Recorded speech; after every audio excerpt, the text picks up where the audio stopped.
Hello students, I am Parveer. Exercise 3.4 का second question है। आज हम ये स्टार्ट करेंगे। इसके अंदर इस वीडियो के अंदर हम पहले 3 पार्ट्स कवर करेंगे। सेकंड क्वेश्चन क्या कहता है स्टूडेंट्स? सेकंड क्वेश्चन के अंदर कहा गया है कि form the pair of linear equations in the given problems. आपको ये जो प्रॉब्लम्स दी गई हैं, जो पार्ट्स दिए गए हैं, इनमें क्या करना है? लीनियर इक्वेशंस फॉर्म करनी है, मतलब बनानी है। ठीक है। और उसके बाद फाइंड देयर सॉल्यूशन, उनका सॉल्यूशन निकालना है। और ये भी कहा गया इफ दे एग्जिस्ट, मतलब अगर उनका सॉल्यूशन एग्जिस्ट करता है तो आपको उनका सॉल्यूशन निकालना है, अदरवाइज आपको नहीं निकालना है। मतलब जब पैरेलल लाइंस वाला केस बन जाए जहां पर सॉल्यूशन एग्जिस्ट नहीं करता है तो आपको सॉल्यूशन नहीं निकालना है, वो आपको निकालने की ट्राई ही नहीं करनी है। सॉल्यूशन तो निकलेगा ही नहीं उनका। उसके बाद कहा गया है if they exist by elimination method. Elimination method यानी विलोपन विधि से आपको उनको सोल्व करना है। सॉल्यूशन किससे निकालना है? उनका इक्वेशंस का जो आप इक्वेशन बनाएंगे उनका एलिमिनेशन मेथड से। तो स्टार्ट करते हैं बच्चों फर्स्ट पार्ट। फर्स्ट पार्ट के अंदर है students, if we add 1 to the numerator and subtract 1 from the denominator. क्या कहा गया है कि कोई एक फ्रैक्शन की बात हो रही है यहाँ पर। उस फ्रैक्शन में दो चीजें होती है, हमें पता है। ऊपर वाली जो टर्म होती है उसे हम बोलते हैं न्यूमरेटर, और नीचे वाली टर्म उसे हम बोलते हैं डिनोमिनेटर। जैसे मेरे पास फ्रैक्शन है, ये है a बाई बी, ये फ्रैक्शन है मेरे पास बच्चों। यहाँ पर जो ये a है ये मेरे पास है बच्चों न्यूमरेटर, और ये जो b है मेरे पास, ये है मेरे पास डिनोमिनेटर। a है यहाँ पर न्यूमरेटर और b है यहाँ पर बच्चों डिनोमिनेटर। तो कहा गया है कि अगर मैं ऐड कर दूं 1 न्यूमरेटर के अंदर and subtract 1 from the denominator, और डिनोमिनेटर में से एक सब्ट्रैक्ट कर दूं, यानी ऊपर वाली टर्म में से मैं एक ऐड कर दूं और नीचे वाली टर्म में से मैं एक सब्ट्रैक्ट कर दूं, तो क्या हो जाता है? A fraction reduces to 1। तो जो फ्रैक्शन था वो क्या हो जाता है? 1 के इक्वल हो जाता है। उसकी वैल्यू क्या हो जाती है? 1 हो जाती है। पहले कुछ और वैल्यू थी, लेकिन जैसे हमने ये चेंजेस किए, न्यूमरेटर में तो 1 ऐड कर दिया और डिनोमिनेटर में 1 सब्ट्रैक्ट कर दिया, तो वो फ्रैक्शन बाद में उसकी वैल्यू, फ्रैक्शन की वैल्यू 1 हो गई। ठीक है, एक बात तो ये है। उसके बाद कहता है इट बिकम्स 1/2, और वो फ्रैक्शन 1/2 हो जाता है कब? If we only add 1 to the denominator. अगर हम केवल डिनोमिनेटर में 1 ऐड करें, न्यूमरेटर के अंदर यानी ऊपर वाले टर्म के अंदर कुछ चेंजेस नहीं करें, केवल डिनोमिनेटर यानी नीचे वाले टर्म में अगर हम 1 ऐड करें, तो वो फ्रैक्शन जो है वो 1/2 हो जाता है। हिंदी में बच्चों न्यूमरेटर को अंश बोलते हैं और डिनोमिनेटर को हर बोलते हैं, यानी अंश और हर। ठीक है। तो अगर हम नीचे वाले टर्म डिनोमिनेटर में अगर ओनली 1 ऐड करते हैं, न्यूमरेटर में बिना कुछ चेंज किए, न्यूमरेटर में हम कुछ ऐड या सब्ट्रैक्ट नहीं करते, केवल नीचे वाले टर्म में 1 ऐड करते हैं, तो फ्रैक्शन 1/2 हो जाता है। What is the fraction? हमें फाइंड आउट करना है स्टूडेंट्स फ्रैक्शन कि फ्रैक्शन क्या है। तो मैंने बता रखा है स्टूडेंट्स से, जो चीज हमें निकालनी है, जो चीज हमें निकालनी है, हमें यहाँ पर फ्रैक्शन निकालना है, जैसे वही हम अज्यूम कर चलते हैं इन क्वेश्चंस के अंदर। जो चीज निकालनी है वही हम अज्यूम करके चलते हैं, वही हम लेट कर चलते हैं, प्रकार से मान कर चलते हैं, कंसिडर कर चलते हैं। तो हमें यहाँ पर फ्रैक्शन निकालना है बच्चों। फ्रैक्शन के अंदर क्या क्या चीजें होती हैं? न्यूमरेटर और डिनोमिनेटर। तो हम क्या अज्यूम कर चलेंगे? न्यूमरेटर और डिनोमिनेटर। तो देखिए बच्चों इसका सॉल्यूशन हमने मान लिया बच्चों, let the numerator of the fraction, numerator of the fraction वो हमने बच्चों मान लिया कि वो है हमारे पास बच्चों x, और डिनोमिनेटर हमने मान लिया स्टूडेंट से, डिनोमिनेटर ऑफ द फ्रैक्शन वो हमने मान लिया y। स्टूडेंट्स हमने क्या किया है? हमने न्यूमरेटर और डिनोमिनेटर ये हमें निकालने पड़ेगा फ्रैक्शन निकालने के लिए। तो न्यूमरेटर हमने मान लिया बच्चों x और डिनोमिनेटर हमने मान लिया y। अब हम इन x y की वैल्यू निकाल लेंगे। ठीक है, इक्वेशन बनाएंगे पहले तो x y के अंदर, जो क्वेश्चन के अंदर कंडीशन दी गई है उनसे उन इक्वेशन को सोल्व करेंगे x y की वैल्यू के लिए। वहां से x और y की वैल्यू आ जाएगी एलिमिनेशन मेथड से, और x y की वैल्यू आ गई तो मतलब न्यूमरेटर और डिनोमिनेटर आ गया, न्यूमरेटर और डिनोमिनेटर आ गया तो न्यूमरेटर बाय डिनोमिनेटर लिख देंगे, वो फ्रैक्शन हो गया, और हमें फ्रैक्शन ही फाइंड आउट करना है। तो आप समझ गए स्टूडेंट्स क्या प्रोसीजर रहेगा क्वेश्चन का। तो स्टार्ट करते हैं बच्चों अकॉर्डिंग टू क्वेश्चन। क्वेश्चन के अकॉर्डिंग क्या बच्चों? If we add 1 to the numerator, अगर हम न्यूमरेटर में 1 ऐड कर दें, न्यूमरेटर क्या है? x माना है, उसके अंदर मैंने 1 ऐड कर दिया। ठीक है, जो क्वेश्चन में बोला है आप वही करते जाओ और साथ साथ चलते जाओ, आपका क्वेश्चन जो है वो सोल्व हो जाएगा। तो if we add 1 to the numerator and subtract 1 from the denominator, और डिनोमिनेटर में से मैं 1 सब्ट्रैक्ट कर दूं। डिनोमिनेटर क्या है स्टूडेंट्स? हमारे पास y है, इसमें से मैं 1 को सब्ट्रैक्ट कर दूं। तो न्यूमरेटर था x, उसके में मैंने ऐड कर दिया 1, x प्लस 1 हो गया, और नीचे डिनोमिनेटर था उसमें से मैं 1 सब्ट्रैक्ट करना था, तो मैंने y माइनस 1 उसमें से एक सब्ट्रैक्ट कर दिया। ठीक है, तो क्या कहता है, क्या हो जाता है ये सब करने से, फ्रैक्शन रिड्यूसेस टू 1, फ्रैक्शन की वैल्यू क्या हो जाती है, 1 हो जाती है स्टूडेंट। तो मैंने फ्रैक्शन की वैल्यू क्या कर दी, 1 कर दी। ये करने से फ्रैक्शन की वैल्यू 1 हो रही है, तो हमने 1 के इक्वल पुट कर दी। ठीक है बच्चों, तो 1 को मैं लिख सकता हूँ 1/1, 1 को मैं क्या लिख सकता हूँ, 1/1। अभी ये प्रॉपर फॉर्म में नहीं है, अभी हम इसको इक्वेशन बनाएंगे अच्छी तरह से, बिल्कुल कैसे बनाएंगे, क्रॉस मल्टीप्लीकेशन से, इसकी और इसकी मल्टीप्लाई बच्चों, एंड इज इक्वल टू इसकी और इसकी मल्टीप्लाई। ठीक है, तो x प्लस 1 की 1 से करेंगे तो x प्लस 1 ही, 1 से किसी की मल्टीप्लाई करते हैं सेम रहता है। इसी प्रकार इज इक्वल टू लगाएंगे y माइनस 1 की 1 से, तो ये भी सेम रहेगा y माइनस 1। तो यहाँ से हमारे पास, और वैसे भी बच्चों दो नंबर है आपस में डिवाइड में आंसर आ रहा है 1, यानी एक के डिवाइड में x प्लस 1 के डिवाइड करने पर y माइनस 1 पर 1 आ रहा है। कब आता है 1 डिवाइड करने पर, जब दोनों चीजें सेम हो, जैसे 5/5 कैंसिल होकर 1 आता है, 4/4 कैंसिल होकर 1 आता है, तो मतलब वो दोनों बराबर होंगे तभी तो कैंसिल होकर 1 आया है। तो इसका मतलब सीधा था कि ये दोनों बराबर है तभी तो आंसर 1 आ रहा है। तो x plus 1 is equal to y minus 1 आप सीधा भी लिख सकते हैं, और मैंने आपको क्रॉस मल्टीप्लीकेशन से भी बता दिया है। अब देखो हमारे पास दो एक इक्वेशन यहाँ से बनाएंगे, इस y को इधर ले आते हैं, x y वाले टर्म को एक तरफ और जो कांस्टेंट टर्म है उसको एक तरफ करते हैं। ठीक है, तो आप कांस्टेंट टर्म को भी इधर रख सकते हैं, कोई दिक्कत नहीं है, लेकिन हम उधर रखेंगे अभी। ठीक है, x y को इधर ले आएंगे और ये 1 है स्टूडेंट से उधर चला जाएगा। देखो ये 1 इधर प्लस का है, उधर जाकर किसका हो जाएगा, माइनस का। पहले से एक -1 है, एक -1 और आ जाएगा, तो हमारे पास हो जाएगा -2। तो एक इक्वेशन बन गई बच्चों हमारे पास x minus y is equal to -2, x minus y is equal to -2। अब बनाते हैं बच्चों दूसरी इक्वेशन जो दूसरी कंडीशन दी गई है उससे बनेगी। क्या कहा गया है, it becomes 1/2 if we only add 1 to the denominator. Denominator यानी हर, यानी अगर हम नीचे वाले टर्म में 1 ऐड कर दें, केवल नीचे वाले टर्म में, ऊपर वाले टर्म में हमें कोई चेंज नहीं करना है, बिल्कुल सेम रखनी है, केवल नीचे वाले टर्म में डिनोमिनेटर में हमने 1 ऐड करना है, तो जो फ्रैक्शन है बच्चों वो 1/2 हो जाएगा। तो देखना, एंड ये भी अकॉर्डिंग टू क्वेश्चन के अंदर ही है बच्चों, x numerator as it is रखना है, नीचे वाले टर्म डिनोमिनेटर में 1 ऐड करना है, तो फ्रैक्शन 1/2 हो जाता है स्टूडेंट्स। कितना हो जाता है, 1/2। अब इक्वेशन बनाने के लिए मैं क्या करूंगा, इसकी क्रॉस मल्टीप्लीकेशन, तो इसकी और इसकी मल्टीप्लाई इज इक्वल टू इसकी और इसकी मल्टीप्लाई। ठीक है स्टूडेंट्स, तो x की 2 से मल्टीप्लाई करेंगे तो बच्चों 2x, और इज इक्वल टू 1 की y प्लस 1 से y प्लस 1। अब y को इधर ले आते हैं बच्चों हम, 2x minus y is equal to 1, ये हमारे पास आ गई दूसरी इक्वेशन। तो स्टूडेंट्स हमने पहला काम कर लिया है, लीनियर इक्वेशन बनानी है जो हमें प्रॉब्लम दी गई थी उससे, अब हमें इन्हें एलिमिनेशन मेथड से सोल्व करना है। ठीक है, यानी x y की वैल्यू निकालनी है। तो एलिमिनेशन मेथड है, आपको पता है कैसे सोल्व करते हैं, तो आप मेरे साथ साथ सोल्व कीजिए। तो स्टार्ट करते हैं एलिमिनेशन मेथड से सोल्व करना। मेरे पास एक इक्वेशन है x minus y is equal to -2, और दूसरी इक्वेशन है स्टूडेंट से 2x minus y is equal to 1। हमें इन्हें एलिमिनेशन मेथड यानी विलोपन विधि से हल करना है, सोल्व करना है गिवन इक्वेशंस को, दी गई समीकरण को। ठीक है, हमारे पास देखो मैंने बता रखा है, पहले ये चेक करो क्या किसी भी वेरिएबल के कोफिशिएंट दोनों इक्वेशन के अंदर सेम है या नहीं है।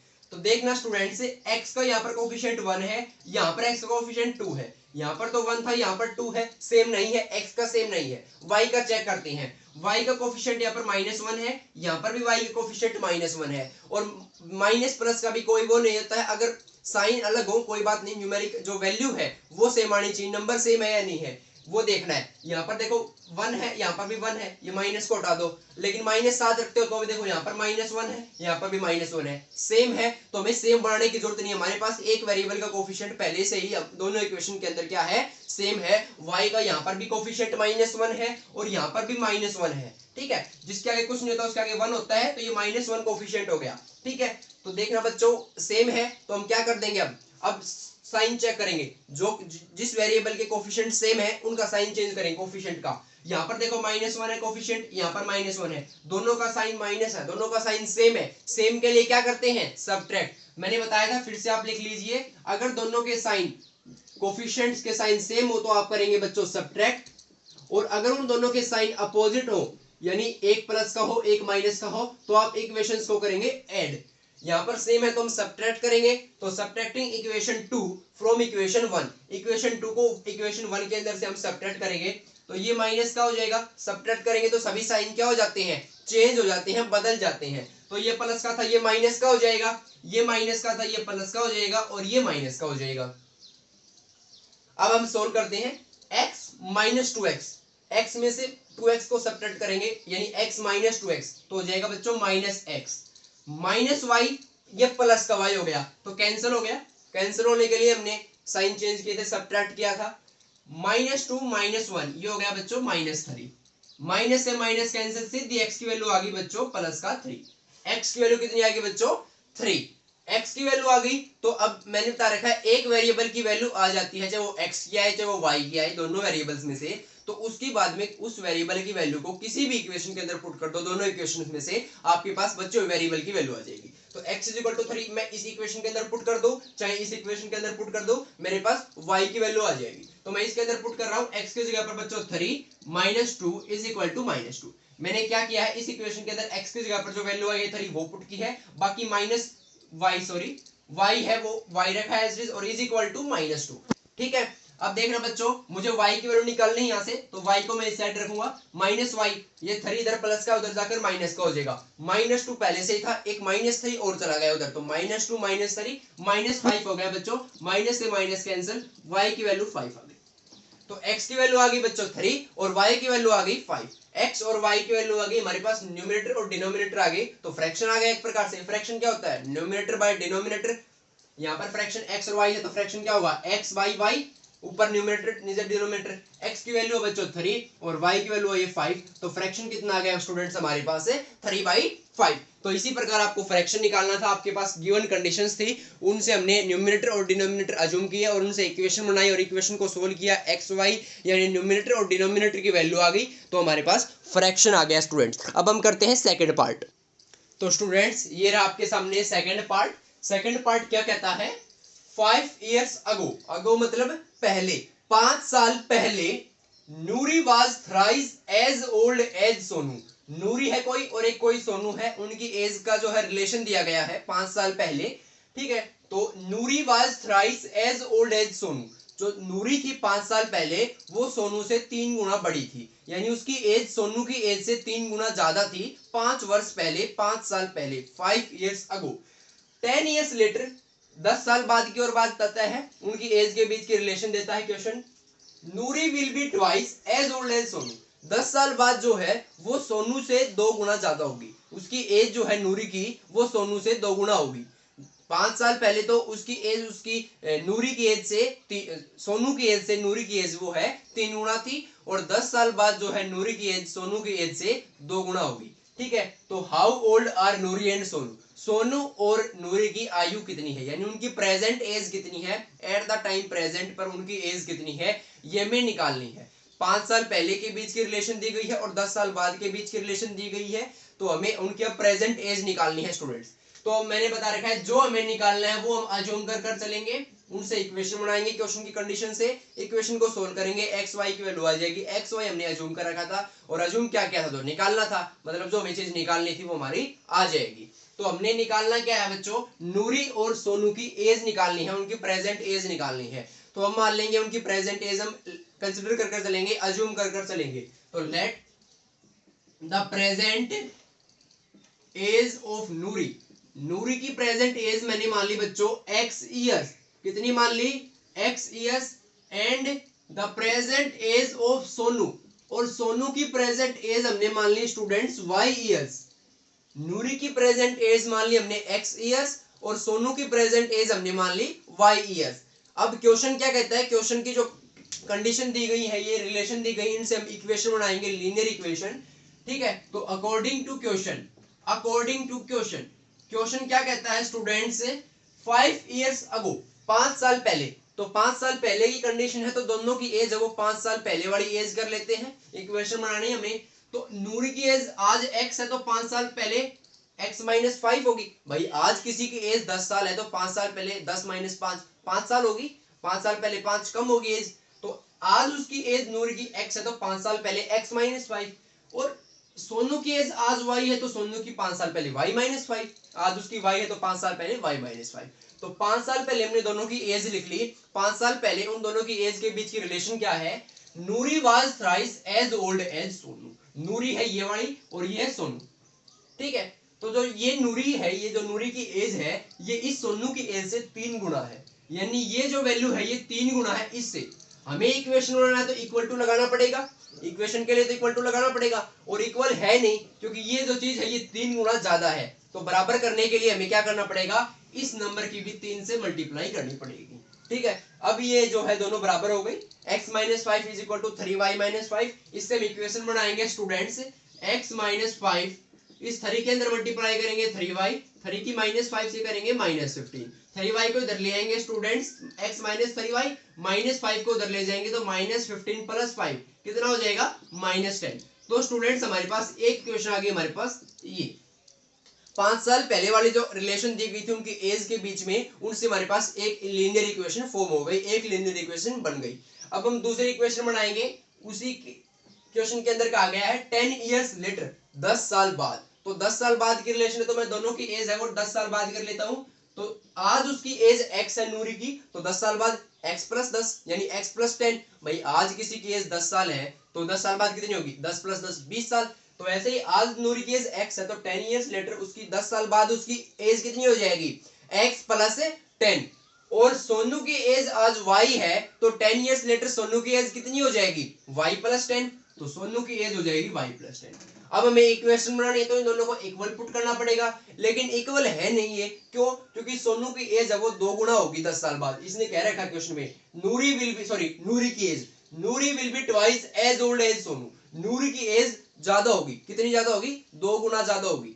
तो यानी ये जो नंबर है नूरी वाला ये 2 गुना ज्यादा है इस नंबर से। बराबर करने के लिए इस नंबर की भी मैं 2 से मल्टीप्लाई करूंगा, ठीक है स्टूडेंट्स। अब इससे हम इक्वेशन बना लेते हैं। तो x plus 10 is equal to 2y plus 20। x plus 10 is equal to 2y plus 20। x plus 10, x y वाले टर्म को मैं एक तरफ कर लेता हूं और बची हुई टर्म को एक तरफ। तो इस 2y को मैं इधर ले आता हूं बच्चों, और 10 को उधर ले जाता हूं। 20 पहले से था, ये माइनस 10 चला गया, 20 माइनस 10 10 बच गया। तो स्टूडेंट्स दूसरी इक्वेशन आ गई हमारे पास ये x minus 3y is equal to minus 10। दूसरी इक्वेशन आ गई students x minus 2y is equal to 10। ठीक है, कैसे बनाया? 10 साल बाद देखो दोनों की age x plus 10 y plus 10, लेकिन जो नूरी की एज है ये वाली जो एज है ये डबल है इस एज से। तो बराबर करने के लिए हमें इस सोनू की एज को भी डबल करना पड़ा, जो सोनू की एज की जो वैल्यू थी उसको भी डबल करना पड़ा हमें। अब डबल कर दिया यानी 2 से मल्टीप्लाई कर दी। अब क्या किया स्टूडेंट्स? 2 के अंदर मल्टीप्लाई की 2y, 2 की 10 से की 20। अब इस 2y को इधर ले आए और 10 को इधर ले गए। 10 इधर प्लस का था यानी एडिशन में था, उधर जाकर सब्ट्रैक्शन भी हो जाएगा। तो 20 माइनस 10 10। तो दो इक्वेशन आ गई स्टूडेंट्स हमारे पास। इन दोनों इक्वेशन को हम सोल्व करेंगे, हमारे पास x y की वैल्यू आ जाएगी। ठीक है, तो स्टूडेंट्स मैं यहाँ पर सोल्व करके दिखाता हूँ। मेरे पास इक्वेशन है x माइनस 3y है पहले तो, इज इक्वल टू माइनस 10, ये वाली इक्वेशन। और दूसरी इक्वेशन आई हमारे पास students x minus 2y is equal to 10। इन दोनों इक्वेशन को मैं सोल्व करूंगा स्टूडेंट्स एलिमिनेशन मेथड से। क्यों? क्योंकि क्वेश्चन के अंदर कहा गया है कि इनको एलिमिनेशन मेथड से ही सोल्व करना है। अगर आपसे कहा जाए कि भाई इस मेथड से सोल्व करो तो आपको उसी मेथड से सोल्व करना पड़ेगा। और अगर आपको कह दिया जाए सिंपली कि solve the following pair of linear equations, तो आपकी मर्जी है, जो आपको आसान लगे, जो आपको ठीक लगे, आप उस मेथड से सोल्व कर सकते हैं। ठीक है, लेकिन हमें यहाँ पर कहा गया कि एलिमिनेशन मेथड से सोल्व करो, तो हम यहाँ पर एलिमिनेशन मेथड से ही सोल्व करेंगे। तो देखना स्टूडेंट्स, पहले ये चेक करते हैं एलिमिनेशन मेथड में क्या किसी वेरिएबल की कोएफिशिएंट्स दोनों इक्वेशन के अंदर बराबर हैं या नहीं है। तो देखिए स्टूडेंट्स, यहाँ पर x का कोएफिशिएंट 1, x कोएफिशिएंट 1, x का ही बराबर है, ठीक है। अब देखो, अब बराबर आने के बाद ये चेक करो कि जो कोएफिशिएंट बराबर है, यहाँ पर भी 1 है कोएफिशिएंट, यहाँ पर भी 1 है। अब ये जो कोएफिशिएंट्स जो बराबर आए हैं, क्या इन दोनों का साइन सेम है या अपोजिट है? सेम आए तो मैंने बता रखा क्या करना है, सेम आए तो सब्ट्रैक्ट करना है, और अपोजिट आए तो ऐड करना है। तो यहाँ पर देखो, यहाँ पर 1 का साइन प्लस है, यहाँ पर भी 1 का साइन प्लस है, तो दोनों का साइन सेम है। सेम है तो हमें क्या करना है, सब्ट्रैक्ट करना है। तो इस इक्वेशन के अंदर से सेकंड वाली इक्वेशन को सब्ट्रैक्ट कर देंगे। तो सब्ट्रैक्ट करेंगे तो सभी साइन चेंज हो जाएंगे। ये प्लस का था ये माइनस का हो जाएगा, ये माइनस का था ये प्लस का हो जाएगा, और ये प्लस का था ये माइनस का हो जाएगा। देखो यहाँ पर ये माइनस था 2 के बाद में, तो ये प्लस का हो गया। अब देखो स्टूडेंट्स, इससे ये कैंसिल हो जाएगा, सब्ट्रैक्ट कर रहे हैं, प्लस 1x माइनस 1x, ये प्लस का 2y है, ये माइनस का 3y है। अब ये प्लस का हो गया, माइनस का नहीं रहा, ये आपको ध्यान रखना है बच्चों। तो माइनस का 3y प्लस का 2y, माइनस का y और ये माइनस का 10 और माइनस का 10 माइनस का 20, माइनस से minus cancel, y is equal to 20। Students y की वैल्यू आ गई 20। एक वेरिएबल की वैल्यू आने के बाद आप उसको किसी भी दोनों इक्वेशन में से किसी भी इक्वेशन के अंदर पुट कर दो, आपके पास दूसरी इक्वेशन की भी वैल्यू आ जाएगी, यानी सॉरी दूसरी वेरिएबल की वैल्यू भी आ जाएगी। तो y इज इक्वल टू 20 मैं पहली इक्वेशन के अंदर पुट कर रहा हूं, तो देखना students x minus 3 into y, y कितना आया है 20, तो 3 इंटू 20 60, 3 इंटू 20 वाई की जगह 20 किया तो 3 into 20 60, x minus 60 is equal to है माइनस 10। ये स्टूडेंट्स इधर माइनस का 60 उधर जाकर प्लस का 60 हो जाएगा, माइनस 10 प्लस का 60, तो 60 माइनस 10 x की वैल्यू आ गई स्टूडेंट्स 50, x की वैल्यू आ गई, y की वैल्यू आ गई, और हमें x y निकालना था। x थी बच्चों नूरी की एज और y थी सोनू की एज, प्रेजेंट एज उन दोनों की, और वही हमें निकालनी थी। तो नूरी की एज आ गई स्टूडेंट्स 50 ईयर्स और सोनू की एज आ गई 20 ईयर्स। अब देखो क्या सही हो रहा है, 5 साल पहले 5 ईयर्स अगो देखो, इसकी एज होगी 15 और इसकी एज होगी 45। तो देखना नूरी है 14 3 45, थ्राइस है इससे, यानी 3 गुना ज्यादा है, बिल्कुल ठीक। अब देखते हैं 10 साल बाद, 10 साल बाद इसकी एज हो जाएगी 30 और इसकी एज हो जाएगी 60। अब देखो क्या है ट्वाइस, तो देखना ये नूरी है 60 है, सोनू है 30 है, तो ट्वाइस है ना इससे 30 इंटू 2 60। तो हमारा क्वेश्चन बिल्कुल ठीक है। ये आपका था बच्चों सेकंड क्वेश्चन का सेकंड पार्ट। थर्ड पार्ट है वो बहुत ज्यादा इंपॉर्टेंट है, वो आपको बिल्कुल ध्यान से समझना है। चलिए स्टार्ट करते हैं बच्चों थर्ड पार्ट। तो ये है बच्चों थर्ड पार्ट। थर्ड पार्ट बहुत ही ज्यादा इंपॉर्टेंट है और थोड़ा ध्यान देने की जरूरत है, इसमें थोड़ा अलग है, ठीक है, अलग तो नहीं है वैसा ही है लेकिन थोड़ा ध्यान देने की जरूरत है, ठीक है बच्चों। तो स्टार्ट करते हैं थर्ड पार्ट। पहले मैं आपको समझा देता हूं थर्ड पार्ट के अंदर है क्या। The sum of digit of a 2 digit number is 9। एक 2 डिजिट नंबर है, 2 डिजिट मतलब जिसके अंदर 2 डिजिट हो, एक ऐसा नंबर जैसे 45 56 98 97 10 12, ये सभी 2 डिजिट नंबर है। उन दोनों डिजिट का सम 9 है, उस नंबर के जो 2 डिजिट है उन दोनों नंबर का सम 9 है। जैसे स्टूडेंट्स 45 है तो 4 + 5 9, 2 डिजिट का सम मतलब जैसे 45 तो उसके अंदर 4 और 5 है तो 4 + 5 9, तो ऐसे ही उस दोनों डिजिट का सम जो है उसके अंदर नंबर के अंदर है 9 है। Also 9 times the number is twice. अब उस नंबर का अगर हम 9 टाइम्स कर दे, मतलब उसकी 9 से मल्टीप्लाई कर दे, उसका 9 गुना कर दे, तो वो is twice the number obtained by reversing. ये रिवर्सिंग थोड़ा ध्यान देना, reversing the order of the digits. वो ये बात मैं आपको समझाता हूं क्या कहता है। कोई नंबर है 2 डिजिट नंबर है जैसे 45 ये, ठीक है, तो कहता है कि इसके डिजिट्स का सम तो है 9, तो 4 + 5 9 इस प्रकार से, ठीक है। पहली बात तो सबको समझ में आ गई। अब दूसरी बात उसके अंदर थोड़ा अलग है, क्या कहता है कि एक तो नंबर एक खुद है और एक इसके जो डिजिट्स को रिवर्स करने के बाद जो नंबर आता है वो है। डिजिट को रिवर्स करने का मतलब यहाँ पर देखो 4 और 5, ये जो 1 डिजिट पर यहाँ पर 5 है और 10 डिजिट पर 4 है। अब मैं इसका उल्टा कर दूं, रिवर्स कर दूं तो ये 5 और 4 हो जाएगा, 1 डिजिट पर 4 आ जाएगा, 10 डिजिट पर 5 आ जाएगा, ठीक है। रिवर्स करने का मतलब इनको आगे पीछे कर दिया, इन दोनों डिजिट को रिवर्स हो गया। जैसे 45 का क्या हो गया 54। तो इसी प्रकार जो नंबर क्वेश्चन के अंदर है उसका अगर हम रिवर्स करते हैं, ठीक है, तो क्या होगा, जो रिवर्स किया गया नंबर उसका तो 2 गुना, और ये जो पहले से हमारे पास नंबर है इसका 9 गुना, दोनों बराबर होंगे। क्या बराबर होंगे, जो नंबर है इसका तो 9 गुना और इसके बाद जो रिवर्स करने के बाद जो आएगा उसका 2 गुना, वो दोनों बराबर होंगे। पहले मैं आपको अच्छी तरह समझा देता हूं, क्वेश्चन बिल्कुल समझ में आएगा। ये कंडीशन, कोई भी नंबर होता है ना उसके अंदर बच्चों ये होता है 1 डिजिट, ये क्या होता है 1 डिजिट, और ये होता है 10 डिजिट, ये क्या होता है स्टूडेंट से 10 डिजिट। आपको बिल्कुल अच्छी तरह समझ में आएगा, एक बार आप बिल्कुल पूरे क्वेश्चन को अच्छी तरह समझना। आपको ये कंडीशन में फिर से समझाऊंगा, अभी एक बार एग्जांपल से समझाऊंगा, फिर आपको अच्छी तरह समझ में आएगा प्लेस वैल्यू वाले कंसेप्ट से। ये 1 डिजिट होता है, इसको 1 डिजिट क्यों बोलते हैं स्टूडेंट्स, क्योंकि इसकी 1 से मल्टीप्लाई होती है जब हम इस नंबर की वैल्यू निकालते हैं तो, और इसकी मल्टीप्लाई ये 10 डिजिट होता है, इसकी 10 से मल्टीप्लाई होता है। क्योंकि जब इस नंबर को हम एक्सपेंडेड फॉर्म में लिखेंगे, एक्सपेंड करेंगे, तो क्या होगा 45 को क्या लिखेंगे 4 × 10 + 5, 4 × 10 40 + 5 45। तो देखो 4 के 10 से मल्टीप्लाई हुई है क्योंकि 4 जो 10 डिजिट पर है, और 5 वो 1 डिजिट पर, तो इसकी 1 से ही मल्टीप्लाई होती है, 5 × 1 5, तो 4 × 10 40 और +5 45, हमारे पास ये नंबर आता है, ठीक है। तो 10 डिजिट वाले नंबर की किससे मल्टीप्लाई होती है स्टूडेंट्स, जब नंबर की वैल्यू निकालते हैं तो किससे होती है हाँ 10 से। ऐसे ही 100 डिजिट वाला जो नंबर होती है उसकी 100 से होती है, 1 डिजिट वाले की 1 से होती है। तो हमारे पास 2 डिजिट का नंबर है, इसके अंदर 1 डिजिट और 10 डिजिट ही मिलेंगे। तो हमने मान लिया, हमें क्या मानने पड़ेंगे नंबर में, 1 डिजिट और 10 डिजिट मानने पड़ेंगे। तो मान लिया स्टूडेंट्स, हमने जो है लेट्स 1 डिजिट ऑफ नंबर वो हमने मान लिया स्टूडेंट्स x, और 10 डिजिट है स्टूडेंट्स वो हमने मान लिया y। 1 डिजिट हमने x मान लिया और 10 डिजिट हमने मान लिया y। अब क्वेश्चन के अंदर क्या कहा गया है कि जो दोनों का सम है डिजिट का वो 9 है, यानी इन दोनों ये है दोनों डिजिट, नंबर के दोनों डिजिट, ये 1 डिजिट है, ये 10 डिजिट है, इन दोनों डिजिट का सम 9 है। तो यानी according to question x plus y is equal to 9। एक क्वेश्चन तो सीधी बन रही है। जो मेन जो प्रॉब्लम है वो सेकंड इक्वेशन के अंदर आती है, स्टूडेंट्स को क्वेश्चन सोल्व करते हुए वहां पर गलती हो जाती है। यहां पर मैं आपको समझाऊंगा, बिल्कुल गलती नहीं करेंगे आप। 9 टाइम्स द नंबर का मतलब अभी जिस नंबर की बात कर रहे हैं 9 टाइम्स द नंबर, अभी कोई दूसरे नंबर का जिक्र नहीं हुआ है, अभी तक उसी नंबर का चल रहा है, तो इसी नंबर का 9 टाइम।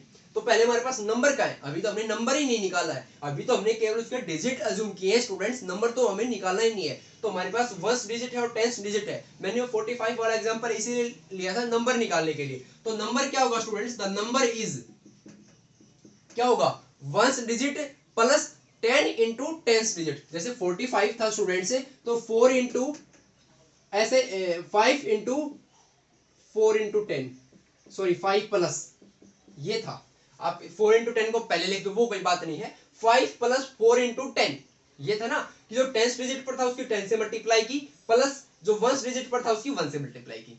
तो वही हमें यहां पर करना है स्टूडेंट्स, जो 1 डिजिट पर है, 1 डिजिट पर क्या है उस नंबर में x है, तो x की तो होगी 1 से मल्टीप्लाई, प्लस 10 डिजिट वाले की 10 से मल्टीप्लाई, तो y है 10 डिजिट पर, तो इसकी किससे मल्टीप्लाई होगी स्टूडेंट से 10 से, तो x प्लस 10y।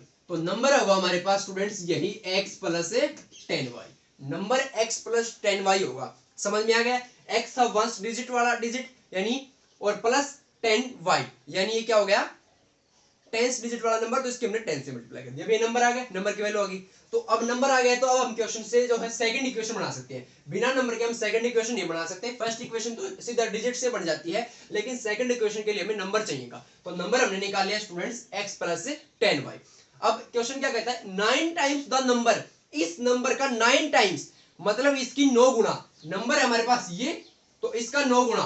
तो जो क्वेश्चन में है बिल्कुल उसके साथ साथ चलेंगे, कहीं पर भी आपको दिक्कत नहीं आएगी, जो क्वेश्चन में कहा गया है साथ साथ चलते जाओ। इस नंबर का 9 टाइम्स यानी 9 गुना, हमने 9 गुना कर दिया, कोई दिक्कत नहीं यहां तक। इज ये है ट्वाइस द नंबर, 2 गुना है किस नंबर का, obtained bye reversing the order of the digits. अगर इस नंबर के डिजिट्स का ऑर्डर हम रिवर्स कर दें, उसका ट्वाइस है, उससे जो नंबर आएगा ऑर्डर, जो डिजिट का ऑर्डर रिवर्स करने से जो नंबर आएगा उस नंबर का ये क्या है 2 गुना है, इसका 9 गुना जो है वो उसका 2 गुना है। कहने का मतलब देखिए, इज इक्वल टू ट्वाइस, वो ट्वाइस है किससे, the number obtained by reversing the order of digits, उस नंबर का जब हम उसके डिजिट्स के ऑर्डर को रिवर्स कर देंगे। तो डिजिट्स का ऑर्डर रिवर्स करने का मतलब है स्टूडेंट से, इस 5 को इधर और 4 को इधर, यानी 1 डिजिट को 10 डिजिट बना दिया और 10 डिजिट को 1 डिजिट बना दिया। तो x था 1 डिजिट, अब की बार ये जो हो जाएगा ये हो जाएगा 10 डिजिट, 1 डिजिट हो जाएगा y और 10 डिजिट हो जाएगा x। ऑर्डर रिवर्स कर दिया तो 1 डिजिट y हो जाएगा और 10 डिजिट x, उल्टा हो जाएगा। तो यहां पर देखना, यहां पर भी उल्टा हो जाएगा नंबर में, 1 डिजिट यानी y प्लस 10 इंटू 10 डिजिट। तो अब की बार नंबर हो गया रिवर्स करने के बाद y plus 10x, y plus 10x। तो रिवर्स किया हुआ है नंबर का ट्वाइस, और जो पहले से नंबर है उसका 9 टाइम्स, दोनों बराबर है, तो इस नंबर का 9 टाइम कर दिया और इज इक्वल टू कर दिया ट्वाइस रिवर्स हुए नंबर का। आ गया आपको समझ में भाई, इस जो हमें पहले से जिस नंबर का जिक्र चल रहा था, जिस नंबर की बात चल रही थी, उस नंबर का तो 9 टाइम्स वो है is equal to twice the number which number obtained by reversing the order of digits, जो कि हमें डिजिट के ऑर्डर रिवर्स करने से हमें जो नंबर मिला था उसका ट्वाइस है। तो डिजिट के डिजिट के ऑर्डर को रिवर्स करने से क्या मिला था हमें, नंबर y प्लस 10x मिला है, क्या मिला है y प्लस 10x, उसका ट्वाइस। तो ये हमारे पास सेकंड इक्वेशन आ गई बच्चों, ठीक है। दो इस इक्वेशन से हमें बनाएंगे अभी इक्वेशन 9x, 9 के अंदर मल्टीप्लाई की, 9 की 10 से की तो 90y और इज इक्वल टू 2y और प्लस 2 इंटू 10 20x। 2y को इधर लिया, 20y को भी इधर, 20x को भी इधर ले आते हैं स्टूडेंट्स, तो 9x plus 90y minus 2y minus 20x। कोई कांस्टेंट टर्म बची नहीं, इधर जीरो बच गया, उधर सभी इधर आ गए तो उधर जीरो बच गया। ठीक है, अब x वाली को जो है ऑपरेशन लगा दो, y वाली में ऑपरेशन लगा दो। ऑपरेशन का मतलब इन ऐड हो रही तो ऐड कर दो, सब्ट्रैक्ट हो रही तो सब्ट्रैक्ट कर दो, जो हो रहा है वो कर दो। तो 9x और है हमारे पास माइनस 20x, तो 9x माइनस 20x कितना हो जाएगा स्टूडेंट्स, माइनस 11x। और 90y minus 20y plus 88y और इज इक्वल टू है स्टूडेंट्स 0। अब हम इसको और छोटे बना सकते हैं, और सिंपलेस्ट फॉर्म बना सकते हैं इसी इक्वेशन की। 11 कॉमन ले लेते हैं,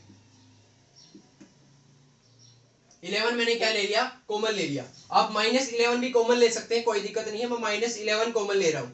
माइनस 11 यहाँ पर है, बच गया स्टूडेंट्स x, माइनस 11 तो चला गया बाहर, यहाँ पर 88 है, बाहर माइनस कॉमन लिया गया है तो अंदर साइन चेंज होते हैं, मैंने बता रखा है। तो यहाँ पर देखो, यहाँ पर तो पहले ही साइन चेंज हो गया, माइनस था वो प्लस हो गया क्योंकि माइनस चला गया, सीधी सी बात है। यहाँ पर प्लस है तो ये माइनस का हो जाएगा, माइनस बाहर कॉमन है तो साइन भी चेंज होता है। 88 में से 11 गया तो 8, 88 में से 11 जाने का मतलब कॉमन में क्या होता है, 88 से 11 को डिवाइड किया तो, ये नहीं कि 88 में से 11 गया तो 77 बच गए, नहीं, कॉमन में डिवाइड होकर जाता है ना। तो 88 बाई 11 8 और y तो एज इट इज है ही, और इज इक्वल टू 0। ये माइनस 11 जो बच्चों उधर जाकर 0 के डिवाइड में आएगा, 0 डिवाइड समथिंग वो 0 हो जाएगा कंप्लीट। ठीक है, तो इक्वेशन बच गई हमारे पास students x minus 8y is equal to 0। दो इक्वेशन आ गई स्टूडेंट्स, ये इक्वेशन 1 पहले से आई हुई थी, दूसरी इक्वेशन हमने अभी निकाली है, इक्वेशन नंबर 2।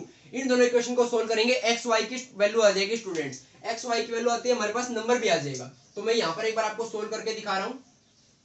नंबर क्या था आपको ये याद रखना स्टूडेंट्स, नंबर क्या था x plus 10y, x plus 10y, क्योंकि वंस डिजिट हमने x मान रखा है और टेंस डिजिट y मान रखा है।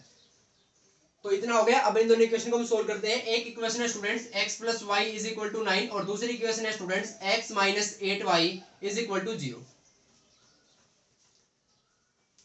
क्या पहले चेक करते हैं क्या किसी को वेरिएबल के कोफिशिएंट दोनों इक्वेशन के अंदर बराबर है, सीधा दिख रहा है x के बराबर है, x का यहाँ पर 1 है, यहाँ पर भी x का 1 है। अब हम क्या करेंगे, इस इक्वेशन के अंदर से इसको क्या करेंगे, सबट्रैक्ट करेंगे। क्यों, क्योंकि कोफिशिएंट के साइन दोनों में सेम है तो हम क्या करते हैं, सबट्रैक्ट करते हैं। यहाँ पर भी प्लस का है और यहाँ पर भी प्लस का है, जिसके बराबर है कोफिशिएंट उसका साइन चेक करना है, y का नहीं करना है कि y का अलग है, y का कोफिशिएंट ही बराबर नहीं है, जिस वेरिएबल की कोफिशिएंट बराबर है उनका साइन चेक करना है हमें। तो x का कोफिशिएंट अगर +1 है, यहाँ पर भी +1 है, तो हम सेम साइन हो तो मैंने बता रखा, फिर से नोट कर लीजिए, सेम साइन हो तो आप करते हैं सबट्रैक्ट, और अगर हो अपोजिट साइन तो आप करते हैं ऐड। ये बात आपको ध्यान रखनी है। तो अब की बार सेम है तो हम सबट्रैक्ट करेंगे, तो ये माइनस का हो जाएगा, सबट्रैक्ट करेंगे तो साइन चेंज होता है सबट्रैक्ट करते ही, ये प्लस का और y 0 का तो प्लस माइनस का कोई फर्क नहीं पड़ता, तो +1x में से -1x ये तो कैंसिल हो जाएगा, प्लस y और ये भी प्लस का 8y हो गया, तो प्लस का y प्लस का 8y यानी y प्लस 8y 9y और इज इक्वल टू 9 और प्लस 0 9। y की वैल्यू आ गई बच्चों 9/9 कैंसिल होकर 1, 9y की वैल्यू आ गई 1। किसी भी केस में पुट कर दो y की वैल्यू, अब x की वैल्यू आ जाएगी, मैं यहाँ पर पुट कर रहा हूँ y की वैल्यू 1, तो x plus 1 is equal to 9, y की जगह पर 1 पुट कर दिया, x की वैल्यू आ गई, ये 1 उधर जाकर माइनस में, 9 माइनस 1 8, x की वैल्यू आ गई स्टूडेंट्स 8, x y की वैल्यू आ गई, लेकिन हमें x y की वैल्यू निकालनी नहीं है, हमें नंबर निकालना है। x y तो वंस और टेस्ट डिजिट है, हमें वंस और टेस्ट डिजिट निकालना है, हमें कंप्लीट नंबर निकालना है, उन डिजिट से जो नंबर फॉर्म हो रहा है वो नंबर निकालना है। तो नंबर क्या फॉर्म हो रहा है, x प्लस 10y, यहाँ पर पुट कर दो, x की जगह पर 8 प्लस x क्या था, वंस डिजिट था, तो वंस डिजिट प्लस x क्या था, वंस डिजिट प्लस